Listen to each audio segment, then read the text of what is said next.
Rev up your engines!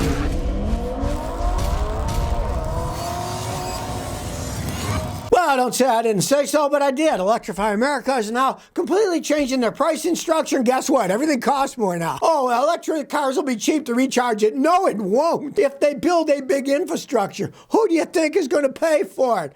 I'm looking at places that have the giant wind turbines, right? And now they're warning the consumers, well, we're building all these giant wind turbines. We're sorry, but we're going to raise your rates because we got to pay for the wind turbines, right? Come on now. It's only common sense, right?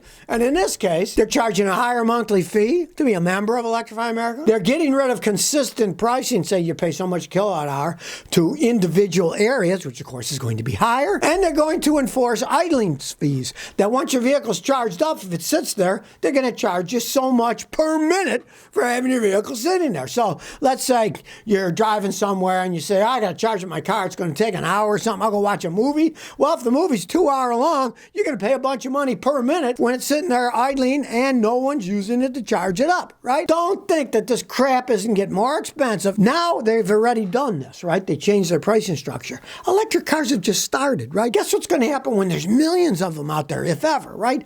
They're going to just, if everybody's got an electric car, they got you by the short and curlies, especially when you're traveling. Maybe you'll have solar panels on your house or something. Yeah, spend $100,000 or more. You'll never recoup that either, but at least you're doing it yourself. But when you're on the road, you got to buy that electricity from somebody. They got you by the short and curlies, and they can charge you whatever they want. And they're already starting to raise it as it stands now. Wait till what happens if there's millions and millions more, you know? Because there's only a limited amount of chargers. Big companies, GM, Honda, a bunch of them said, we're planning on, adding 30,000 more fast chargers nationwide, right? There's like 30 now. They had 30. That's 60,000. Well, guess what? I was reading what a scientist said, and he said, if you really want to have electric battery cars, you're going to need 1,500,000 chargers in the United States. And if these guys even do what they say they're going to do in the next few years, add 30,000, guess what? They're still way short of 1,500,000 that the people say they really need. Kimberly Hall says, what cars are the worst today? You tell people to stay a heck away from, and why?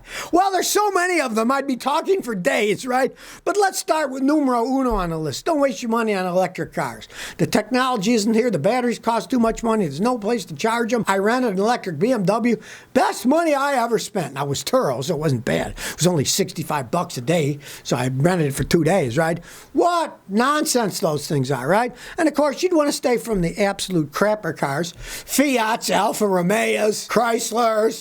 I'd stay away from them. There's a lot of cars I'd stay away from. Most of the GM products. I mean, if you wanted to buy a GM truck, get a 2500 truck. The 2500s are good. The 1500s are crap, but the 2500s are good. I could talk endlessly about horrible cars because there are so many of them out there this day. And there's all these new electric car companies, and boy, stay away from them. A lot of them are probably going to go bankrupt. Don't buy a car from a company that's just starting up making electric cars, because if it goes bankrupt, you got yourself a white whale in your yard you can't get fixed. You can't get parts for. Lance Eugene says, Scotty, what would you recommend for a new car? A new used car. Because I'm a cheap swine, right? Now, if I had to buy a car, let's say somebody runs into one of our cars and crushes it. Our cars are 23 years old, 18 years old, and 30 years old. I'd sell a car. If they ever got hit, the insurance companies did total. They said they're worth nothing, right? So I thought about that the other day, and I would have to say, I would probably buy a new RAV4 because we rented the RAV4 when we went to see Death Valley a few months ago. And on a highway, if you're going 55, that sucker got 55 miles a gallon. And it wasn't hybrid. It was a normal four-cylinder engine. And that sucker got phenomenal gas mileage. And it's a RAV4. It's an SUV, relatively high up in the air. How the heck they do that is beyond me. But I was totally impressed. And getting the stripped-down version is a lower price one. And what I like about it is you get the regular, not the hybrid. You got a real automatic transmission with gears. Now, if you get the hybrid, it's CVT. You got no choice because that's the only way they make it. The automatic transmission.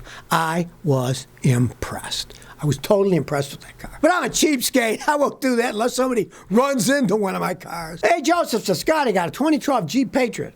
The engine runs perfect. It rides amazing. On hot days, the CVT transmission overheating light comes on, makes a loud whining noise. Should I change the fluid? Well, I definitely change the fluid, but if I were you, I'd change the fluid, then I'd change the vehicle. Because it's been overheating and it's whining. It's probably been damaged already. You price what it's going to cost to replace one of those CVTs. That's the thing about the Jeep Patriots. They're Jeeps, but they're the cheaply made ones. They're not made all that well. And that's generally when they start falling apart. So I would change the fluid if I were you. People like them, right? And then sell it. Get rid of the stupid thing because it's going to fall apart in a certain period of time. On its way out, and eventually it will go out. Haji says, how do you feel about buying used jet skis? Well, you know, I'll tell you about jet skis. They're fun for a very short period of time. I've been on them and, you know, going 60 miles an hour, 70 on the water. It's screaming. It's like doing 100-something on a motorcycle, right? So it's fun, right? But only for a limited period of time as far as I'm concerned. When I get a jet ski, you know what I do? I rent one or find a friend with one and pay for the gas, right? And buy him drinks afterwards, not before. You don't want to be drinking and driving those things, right? Buying a used one. Those things have a limited lifespan, and here's the kicker of them all. Where has that jet ski been used? Now, let's say it was used here in Tennessee. Fresh water, right? They're going to last longer, but got a friend in Rhode Island. He's got two of them. He uses them in salt water. Now, he does rinse the heck out of them. Most people aren't like him. He'll sit there for 2 hours cleaning them, hosing them out, getting all the pumps with fresh water to rinse the salt water out. He's a real fanatic, right? And he takes care of this. Most guys don't do that. So if you buy a used saltwater jet ski, it's probably ready to rust up and fall apart in front of your very eyes. Zap Roustauer says, are Rotax engines reliable? They're very well-built engines, Rotax. They make great motors. There's no way. They put them in all kinds of stuff, right? Unfortunately, a lot of the stuff they put them in are really fast motorcycles. If you're buying a used one, man, it may have the heck beat out of them. There's nothing left of the thing, right? So, but if you're talking about buying a new one, take care of it. Those are excellent engines. They don't have any problems. They're really well-built engines. Merrily says, I got 2013 RAV4, all-wheel drive, 88,000 miles. Recently, it had a shuddering, shaking, similar to drive over in rumble strips. The tires are 26 PSI. Filled them up, and it doesn't do it. What do you think about that? Well, yeah, you know, you have low tire pressure. What happens is tires are supposed to sit flat, right? And so they cover a good area and they run right. If you have less pressure, what happens is the middle kind of caves in and then you ride more on the outside and you're going to get rumbling and all kinds of things. And conversely, let's say you had 66 pounds instead. You put too much air in. Then the middle sticks out more and you get other kind of driving problems. So it's always a good idea to check your tires at least once a month for safety and drivability. And realize this, if you do run with low air pressure, even if you don't get symptoms like that, you're going to get flat tires more often. It's the pressure in the tire that keeps the nails from going through. If you got real soft tires with hardly any air pressure, the nail has an easier job of popping in and making a hole in the tire. That one dude said, Scotty, I got an '04 Hemi, 5.7 liter. I have bad oxygen sensor. Will it cause the car not to accelerate and stall? Well, it certainly can. Realize this. Oxygen sensors are often just the messenger. They may be telling you of a problem that exists somewhere else. Like you might have codes for oxygen sensors. It doesn't mean they're necessarily bad. That's a generic code. It means there's something wrong in a system. Let's say it's running too lean, not enough fuel. Well, it's going to stumble, and the oxygen sensor is going to trip codes because they'll say the engine's running too lean, and then a computer thinks, oh, there's no way it could be that bad, so it must be the oxygen sensor, so it guesses and trips that code, right?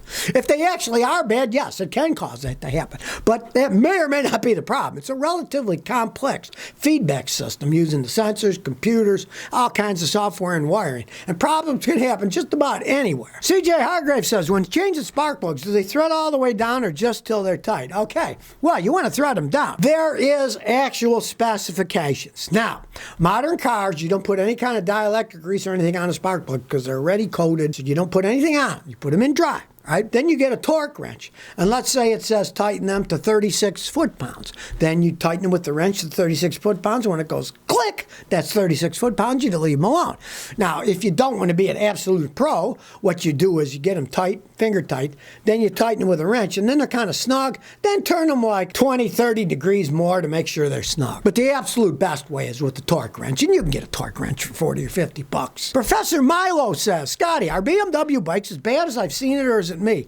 No, it's not you, and it's kind of funny, because when I was young, we're talking about 1960s, BMWs made bulletproof bikes. You know, the Germans used them in World War II, and the Russians copied them. You can still buy these crazy Russian bikes that are copies of the old German World War II BMW twin-cylinder opposed boxer engines, right? Quite some time over, a decade and a half, 2 decades ago, BMW bike quality went, their frames were cracking in half. Now, they make a screaming 6-cylinder inline engine. It's not a boxer engine. But guess what? They all burn oil because the engines weren't made right. I had a customer in Canada who comes down here once in a while and visits me, and he's been through 3 engines already, and he takes care of them. He likes the vehicle. He travels around the world in them, right? But the engines keep burning up because they're not made that well. It's not you. It's BMW. They just make them cheaper. They're super expensive to buy. They cost a ton. But their quality has gone down the toilet. So if you never want to miss another one of my new car repair videos, remember to ring that bell.